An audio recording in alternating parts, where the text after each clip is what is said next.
अखिल भूमंडलीय सर्व शिरोमणि मुनि समाज के संस्थापक आदि मुनीश्वर योगेश्वर सदगुरुदेव शिव मुनि महाराज की जय।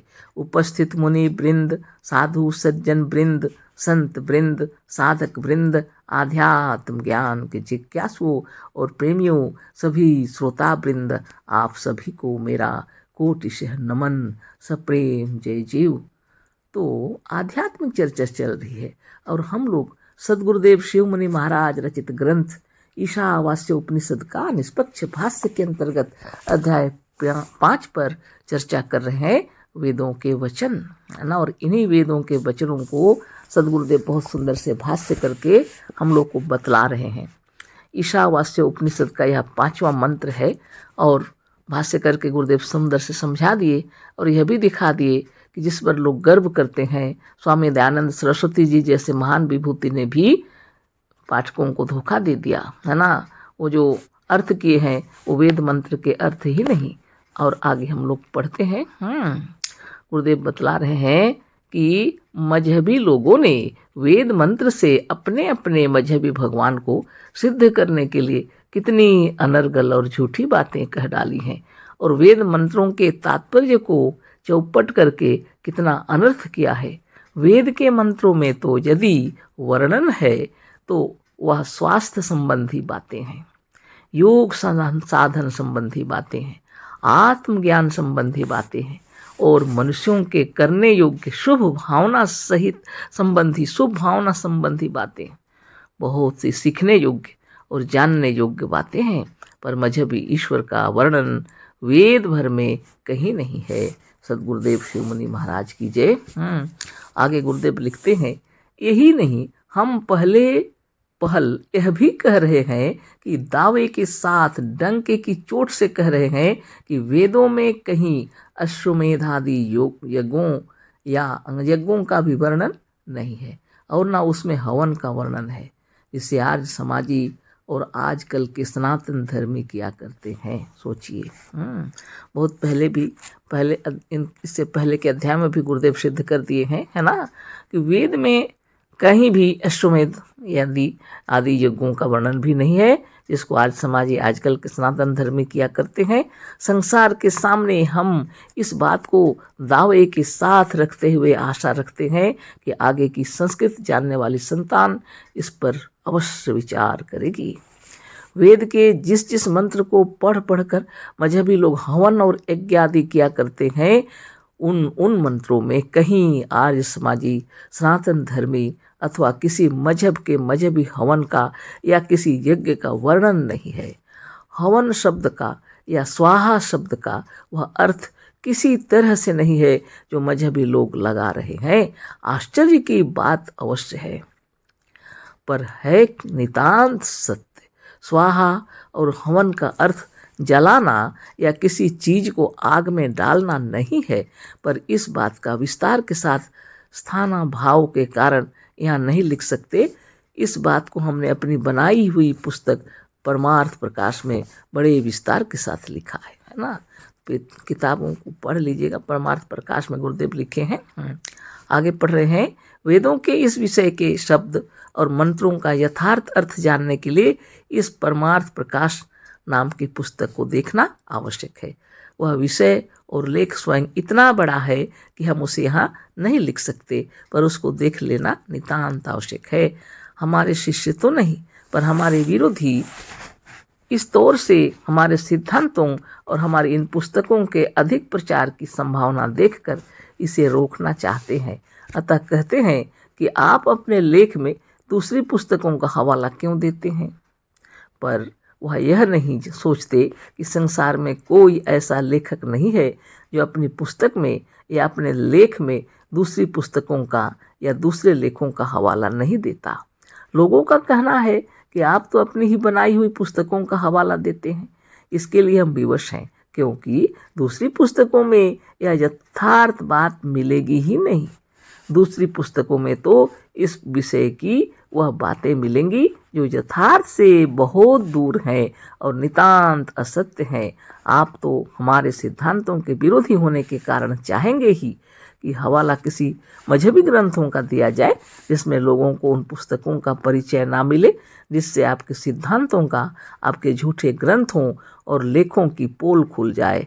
अतः हमारे और हमारे सिद्धांतों के विरोधी हमारे लेखों से तो घबराते ही हैं, जब वह हमारे दूसरे ग्रंथों का हवाला भी इसी लेख में देखते हैं तो बौखला उठते हैं और यहाँ तक कह बैठते हैं कि अपने ही दूसरे ग्रंथों का हवाला तो व्यापार है। हम कहते हैं व्यापार भी कोई बुरी बात है? बुरी बात है चोरी, ठगी, भीख और डाका। इन मजहबी लोगों के गुरु और साधु भीख मांगते हैं, गलत बात कहकर ठगते हैं, धोखा देते हैं और हर साल पहुंचकर इनसे रुपया वसूल करते हैं। यह सब इनकी दृष्टि में ठीक है। पंडित, पुजारी, बने हुए ज्योतिषी और पोप जो दिन रात ठगी करके लोगों को तबाह कर रहे हैं, ठीक हैं, पर हमारी पुस्तकों के प्रचार से इनका हृदय जल जाता है।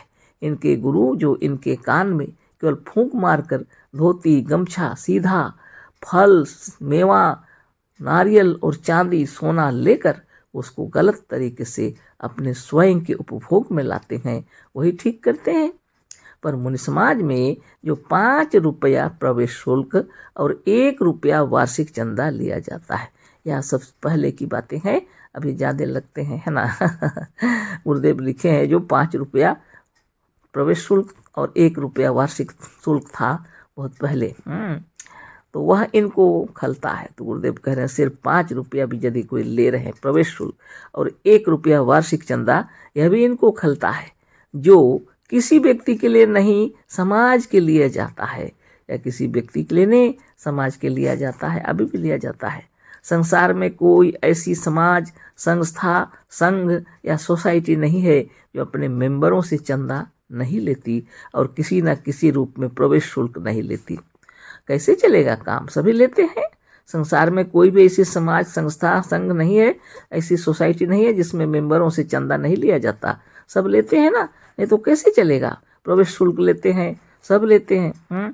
प्रत्येक मजहब के मजहबी लीडर, मजहबी नेता, महंत, पंडा और पुजारी माला माल हैं और इन अंधे मजहबी लोगों को ठग रहे हैं। यह तो हमें स्वयं कुछ देते नहीं, पर यदि हमारे सदस्य मुनि समाज को 6 रुपया देते हैं तो इनको बहुत खलता है। यह चाहते हैं कि यह 6 रुपया भी हमारे पंडाओं, पुजारियों और पोपों की झोली में जाता तो लेकर किसी संस्था में ना देकर स्वयं उसे गांजा, भांग आदि नशे की वस्तुओं और बेकार के कामों में खर्च कर देते हैं। लेकिन यह लोग कान खोलकर सुन लें कि आप लोग चिल्लाते रह गए, विरोध करते रह गए, गाली देते रह गए और हमारे सदस्यों पर, हम पर झूठा मुकदमा चला कर सताते ही रह गए, पर आज केवल 26 वर्षों में ही 50,000 से ऊपर सदस्य हो गए हैं और होते जाते हैं और इस सत्य का सूरज अपने पूर्ण प्रकाश के साथ चमक रहा है। सदगुरुदेव शिव मुनि महाराज की जय। यहाँ पर गुरुदेव को बहुत परेशान किए थे लोग, झूठा मुकदमा चलाए थे, है ना, लेकिन नहीं हुआ, है ना। और गुरुदेव के समय में ही 50,000 शिष्य तो बन ही गए थे, अभी तो बहुत ज़्यादा भी बन गए, है ना। ज़्यादा बने या ना बने, लेकिन आत्मज्ञान का प्रचार खूब हो गया, चारों ओर प्रचार हो गया है। अंधविश्वास के ऊपर में बहुत से लोग अपने अपने विचार प्रकाशित कर रहे हैं अब, है ना। तो सदगुरुदेव के समय में जब आए गुरुदेव, उससे पहले की बात है, और सदगुरुदेव जब बहुत समय प्रचार प्रसार में लग गए तो बहुत धोखाबाजी चल रहा था उस समय, है ना। हमारे भारत भूमि में लोग ईश्वर के बारे में चर्चा ही नहीं करते थे, उसके विरुद्ध में बातें करना मतलब अपने आप को बहुत पीड़ा पहुंचाना, है ना।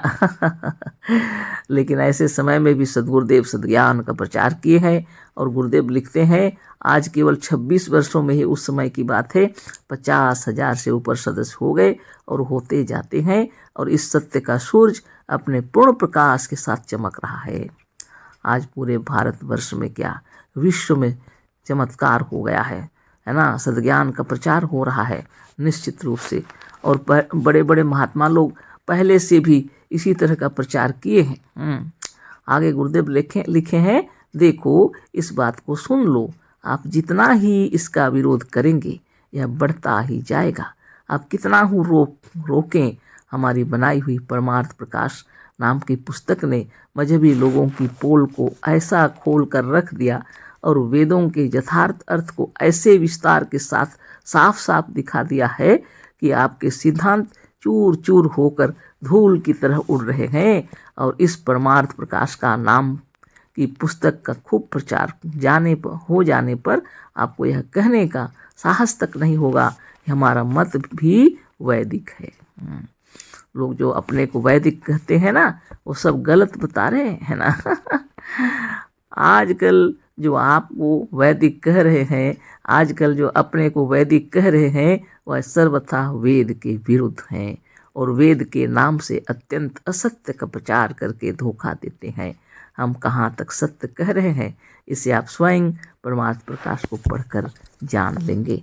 अभी तो परमार्थ प्रकाश पर तो चर्चा नहीं हो रही है, ईशावास्य उपनिषद का निष्पक्ष भाष्य है और इसी के अंदर सद्गुरुदेव समझा रहे हैं। और हम लोगों ने 5वें मंत्र को अर्थ को देखा, बहुत सुंदर तरीके से सद्गुरुदेव बतलाए कि जिसके विषय में चर्चा हुई है वह इस मनुष्य आत्मा के बारे में चर्चा हुई है, लेकिन लोगों ने इसे झूठा इधर उधर से करके ईश्वर के ऊपर लगा दिया और यहाँ ईश्वर की बात हो ही नहीं सकती। बहुत सुंदर से समझा दिए गुरुदेव।